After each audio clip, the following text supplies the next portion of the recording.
Shalom. మీకు ఉదయకాల శుభములు. అనుదిన వాక్య ధ్యానం డైలీ బ్రెత్కు మీకు స్వాగతం. Praise the Lord. ఈ దినము కొరకు సిద్ధపరచబడిన దేవుని వాక్యము యోహాను రాసిన మొదటి పత్రిక 4వ అధ్యాయము 18వ వచనం. ప్రేమలో భయం ఉండదు, అంతేకాదు పరిపూర్ణ ప్రేమ భయమును వెళ్ళగొట్టును.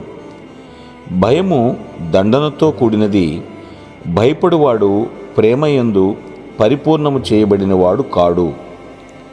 ప్రభునందు ప్రియులారా, ముందుగా మీకు హృదయపూర్వక వందనములు తెలియచేస్తూ ఉన్నాను. దేవుని ప్రేమను అర్థం చేసుకుంటానికి నిత్యము కూడా మనము ప్రయత్నం చేస్తూనే ఉండాలి. మన పట్ల దేవునికి ఉన్నటువంటి ఆ పరిపూర్ణ ప్రేమను మనం అర్థం చేసుకుంటే మన ఆలోచనల నుండి భయం పూర్తిగా తొలగిపోతుంది. పరిపూర్ణ ప్రేమ భయమును వెళ్ళగొడుతుంది. ఎందుకు భయపడుతున్నాం? ఒక వ్యక్తి తన జీవితానికి సంబంధించిన దేవుని చిత్తం నిజంగా నెరవేరుతుందా లేదా అని ఆలోచిస్తూ భయపడుతూ ఉండొచ్చు. అలాంటి వారు నిజంగా దేవుని అర్థం చేసుకోలేరు. అంతేకాదు దేవుని అపారమైన ప్రేమను తెలుసుకోలేరు కూడాను. ఇక్కడ వాక్యం బట్టి దేవుడు తన ఒక్కగానొక్క కుమారుణ్ణి మన కోసం చనిపోయేలాగా పంపించేంతగా నిన్ను ప్రేమిస్తున్నాడే. మనం ఆయనకి ఎంత విధేయత చూపితే అంతగా మన జీవితంలో ఆయన ఇష్టాన్ని నెరవేర్చడంటారా? ఖచ్చితంగా నెరవేరుస్తాడు కదా. దేవుని ప్రేమ మనకు నిజంగా తెలిసి ఉండాలి. అలా తెలిసి ఉంటే మనం ఆయనను అంత తేలిగ్గా అనుమానించం. మనకు సహాయం చేయటానికి ఆయన ఎప్పటికీ కూడా సుముఖంగానే ఉన్నాడని అర్థం చేసుకుని తీరుతాం, అంతే. ప్రభు మన పట్ల ఎంత శ్రద్ధ వహిస్తున్నాడో ఆలోచించాలి. మానవ సంబంధాల సంగతి మనకు తెలిసిందే కదా. ఏవి కూడా సంపూర్ణం కాకుండా ఉంటాయి, అసంపూర్ణమైనవి. సో అటువంటి అసంపూర్ణ సంబంధాలు దేవునితో మన సంబంధానికి పరిపూర్ణ సమాంతరంగా లేవు అని తెలుసుకోవాలి. కానీ కొంతమందితో మనకి మంచి మంచి సంబంధాలు ఉంటాయండోయ్. చెప్పుడు మాటలు కొందరు వింటూ ఉంటారు. నిన్ను వాళ్ళు అలా అంటున్నారు, ఇలా అంటున్నారు, ఇలా విమర్శిస్తున్నారు, మీ గురించి చాలా తప్పుగా మాట్లాడుతున్నారు అని చెప్పొచ్చు మన దగ్గర.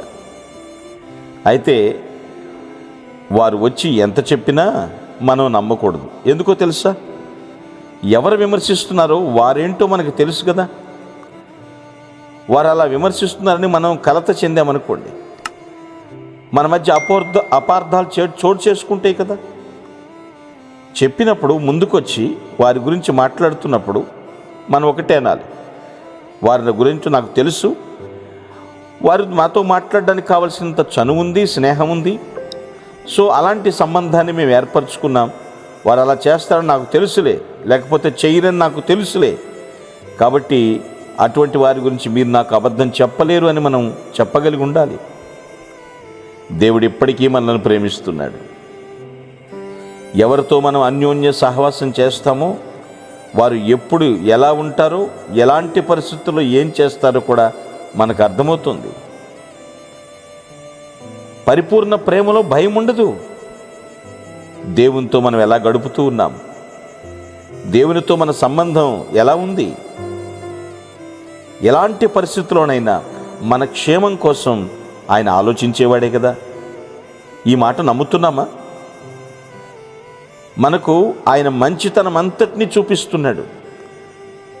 ఆయన చూస్తున్నాడు మనల్ని. ప్రభు గురించి బాగా తెలుసుకుందాం. మేలు చేయక మానని దేవుడు ఆయన. అటువంటి ప్రభుని మర్చిపోకుండా స్తుతించాలి. మనకి ఒత్తిడి లేవని నేను చెప్పట్లేదు. ఎంతో స్ట్రెస్ ఉంది, ఒత్తిడి ఎదురైనా కాని మాట పలకూడదు. కాని మాట ఏది కూడా నోటి వెంట వదలొద్దు. పూర్తిగా గుడ్డిగా ఆయన్ని నమ్మాల్సిందే మనం. దేవుని ప్రేమ కొలనులో మునిగి తేలొచ్చు మనం. మన భయం పారద్రోలేస్తుంది. ఆ పరిపూర్ణ ప్రేమ ఎప్పటికీ ఎన్నటికీ కూడా మనల్ని ఒంటరిగా విడిచిపెట్టదు. కాబట్టి ఆ ప్రేమికుడితో, ఆ ప్రియునితో సదా మనము జ్ఞాపకాలతో స్తుతిస్తూ జీవించుదుముగాక. ఆమేన్. మీ కొరకు ప్రార్థించుటకు మేమెల్లప్పుడూ సిద్ధం. Praise the lord. ప్రభు నామమున మీ అందరికీ వందనములు.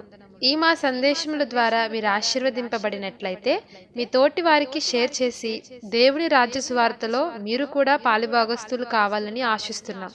మొదటిసారిగా ఈ ఛానల్ను చూస్తున్నట్లయితే మా ఛానల్ను సబ్స్క్రైబ్ చేయండి. వీడియోలు నోటిఫికేషన్ రూపంలో పొందుటకు బెల్ బటన్ని ప్రెస్ చేయండి. God bless you.